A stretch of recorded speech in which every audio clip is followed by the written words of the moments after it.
저번 주 마지막 장면이 무척이나 궁금했는데요. 오늘 바로 떨어진 사람이 누군지 밝혀졌지요. 그런데 죽은 사람을 둘러싸고 범인 찾기가 시작됩니다. 정말 누구인 걸까요? 서로라고 우기질 않나. 나중엔 자살로 결정내자는 소리까지. 끔찍하면서 인간의 탈을 쓴 악마들 같다고나 할까요? 이제 누군가 분명히 궁지에 몰리게 뻔할 텐데 점점 스릴러처럼 재미를 더해지는 부부의 세계 11회 줄거리 설명갑니다요. 둘이 행복하자고 집착하는 박인규의 말에 거부하는 현서. 이 행동 자체가 공포도 무서움인데 무엇이 달라졌을까 싶어요. 집착의 한계가 온 듯합니다. 늘 그랬죠. 우리한테 무슨 희망이 있겠냐고. 너랑 있음 인생은 늘 엉망이라고 그만하자는 현서. 계단으로 내려가는 현서와 다르게 오열하고 있는 박인규 어찌할 바를 몰라 하죠. 그런데 계단으로 올라오는 사람과 부딪히며 실갱이 하다 올라가는 사람. 그 순간 쿵 하는 소리에 놀라는 민현서 확인해야 하는데 김윤기가 그러죠. 남자라고 선우가 찾는 사람이 아니랍니다. 헐, 박인규가 떨어진 거. 그런데 왜 태호가 저리 긴장하고 있는 건지 모르겠네요.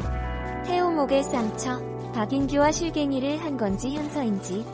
그럼 태호가 박인규를 떨어뜨린 건가? 대박 증거를 남기고 와버렸네. 계단에서 싸우던 중 반지를 떨어뜨렸어. 고산역에서 사고 났다고 얘기하는 주명이 뉴스에까지 나왔다네요. 말 그대로 고산역이었음 기차역에서 죽을 거라고 생각할 텐데 역 건물에서 죽었을 거라는 걸. SNS에서도 난리고 자살이 아닐 거라고. 다들 이 사건으로 이슈몰이하고 있네요. 선우가 김윤기 방으로 들어가는데 이 표정 왜 이 살벌한 거죠? 다경이가 어젯밤에 어디 있었냐는 말에 사무실에 혼자 있었다는 태호. 거짓말이 술술. 박인규의 죽음을 알고 있는 다경이. 그런데 김윤기도 이 상황. 고산역에서 태호를 만났다고 하네요. 그런데 거기서 사람이 떨어졌다고. 사고가 난 그 시간에 고산역에서 다들 마주치기까지 참 우연일까 싶네요. 박인규라는 걸 어떻게 알았지? 선우와 연관되어 있는 사람이고 그 자리에 있었으니 혹여 지선생이 한 짓인 거라는 건 짓는 건지. 현서가 전화해서 자기가 다 망쳤다고 하면서 자기가 그런 거 아니라고 하죠. 그 사람이 나타났다고 하는데 그 사람은 누구? 바로 이태호랍니다. 방금 전 경찰한테서 전화 왔다네요. 참고인 조사한다고? 박인규가 마지막으로 통화한 사람이 이태호라고. 이태호가 박인규 앞에 나타났다고. 분명 두 사람 그날 무슨 일이 있던 걸까? 경찰들이 여기저기 묻고 다니면서 연관된 사람들을 찾으러 다니는 모양입니다. 떨어뜨리면서 피 묻었던 머플러가 증거라고 생각하는 것 같습니다. 경찰이 찾아왔네요. 선우한테도. 머플러를 문의하자 민현서한테 준 거라고 하죠. 죽은 박인규가 이걸 손에 쥐고 있었다고 하는데요. 조만간 정식으로 참고인 조사하겠다고? 병원이 쑥덕쑥덕. 찜질방에서 지내고 있는 민현서. 고산역 사건을 알아보기 시작하네요. 사무실에 있었다는 태호의 거짓말, 고산역에 있었다는 증거가 나오네요. 다경은 태호가 박인규 사건에 연루되어 있다고 믿는 것 같네요. 여우의 모임에 다들 나왔네요. 박인규를 선우와 엮고 있는 아줌마들 현장에서 나온 지선우 머플러 하나로 와전을 잘하네요. 카더라죠. 다들 설선생 말에 반감들을 사고 있네요. 준영이에게 엄마가 잘 키우고 있는지 물어보자. 그럴 거면 왜 이혼하고 왜 들어왔냐고. 아빠 탓이랍니다. 두 사람 문제는 두 사람이 알아서 하랍니다. 지선우 뒤를 누군가 따라가는 걸 본 김윤기. 다경이가 붙인 사람이네요. 김윤기가 더 이상 쫓지 못하도록 차로 가로막아섭니다. 여회장이랑 있는 거 몇 번 봤다며 지선우 미행을 묻자 모른다고 발뺌하는. 이번 사건 대체 누가 연관 있는 건지. 태호와 현서가 먼저 만난 거네요. 박인규가 옥상에 있는 걸 알려준 후 그곳으로 올라간 이태호. 그 후 일이 벌어진 거죠. 직접 본 건 아니지만 인규를 죽인 건 태호라고. 둘밖에 없었으니까 그때 주워온 반지. 선우한테 맡기네요. 도와달라고. 선우 집 앞에서 기다리고 있는 태호. 어제 고산역에 있었냐고 어제 봤다고 하죠. 이태호가 난 준영이 엄마, 넌 준영이 아빠. 솔직하게 얘기하라며 박인규 이태호가 그랬냐고 묻지요. 옥상으로 올라가는 걸 본 사람이 있다고. 그런데 태호가 둘이 짜고 내가 죽인 것처럼 하냐고. 오히려 선우가 박인규를 죽였다고. 자기가 올라갔을 땐 죽어 있었다고 합니다. 서로가 아니랍니다. 태호가 더 웃기네요. 너도 나도 아니니 민현서가 한 거로 하자고. 부부의 세계 10일의 줄거리 보니 은근 막장 느낌 뭔가요? 이혼이 참 간단하답니다. 별거 아닌데 참 허무하고 남는 것도 하나도 없다는. 부부라는 게 고작 이런 거라며 슬픔을 표현하는 예림이에게 마음 단단히 먹으라는 현우. 생각만큼 쉽게 정리되지 않을 거라고. 그 사이 명숙이 혼자 된 게 너무 좋다고 하네요. 아직 안 자고 있었던 준영이 고산역에서 죽은 사람 엄마가 아는 사람이냐고. 엄마 환자였다고 그래서 경찰이 찾아온 거라고 하죠.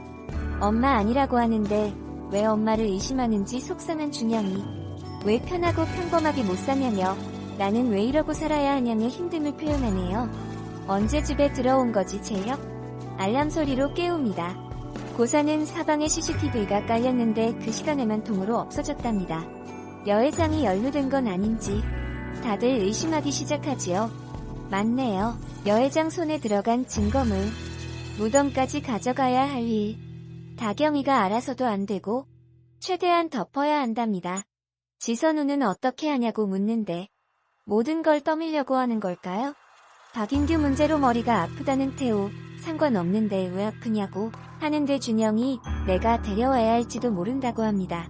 태호가 그날 고산역에 왜 갔던 거고 무슨 일이 있었냐며 오열하는 다경이 난 아니라고 하죠.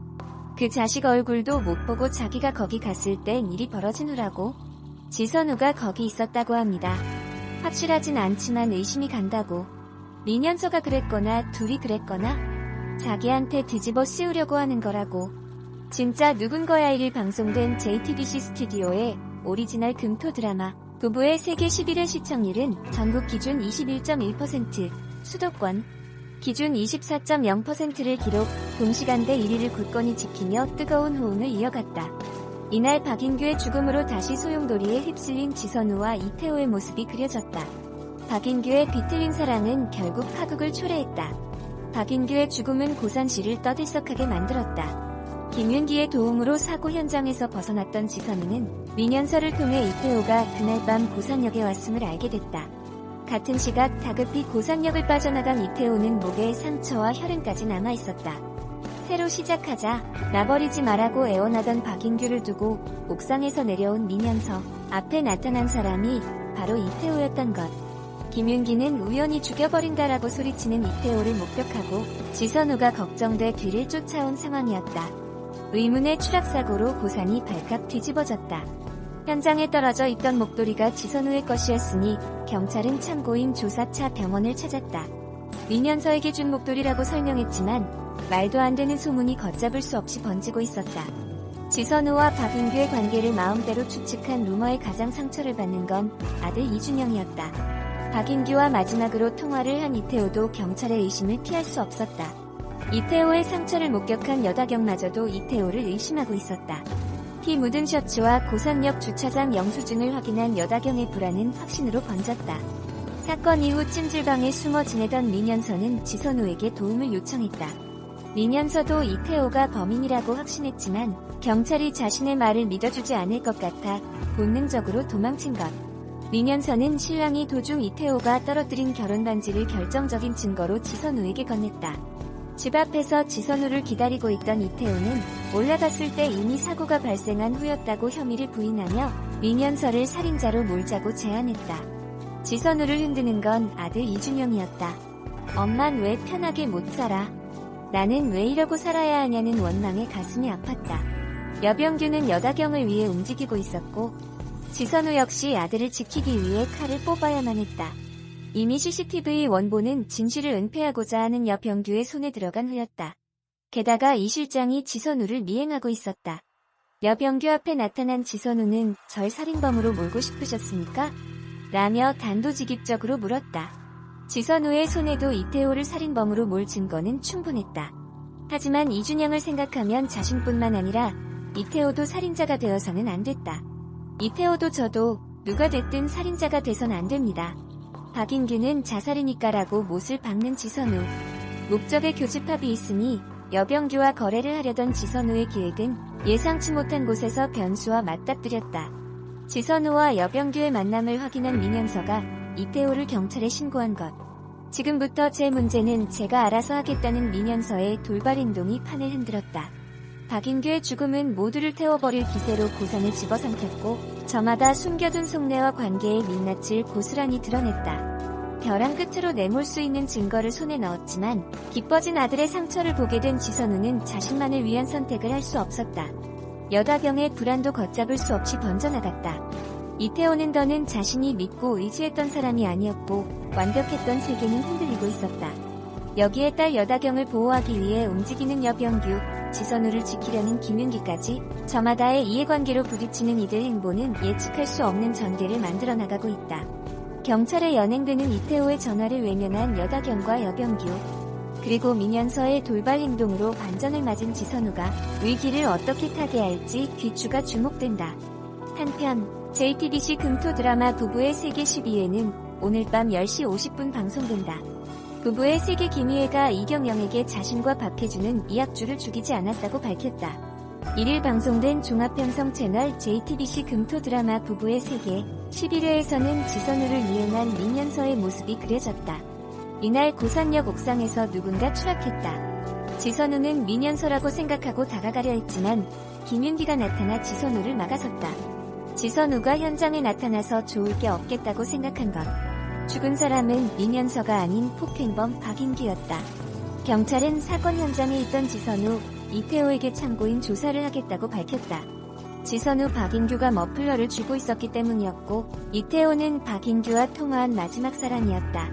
민현서는 지선우에게 연락해 자신이 박인규를 죽인 게 아니며 사건 당일 이태호가 나타났다고 밝혔다.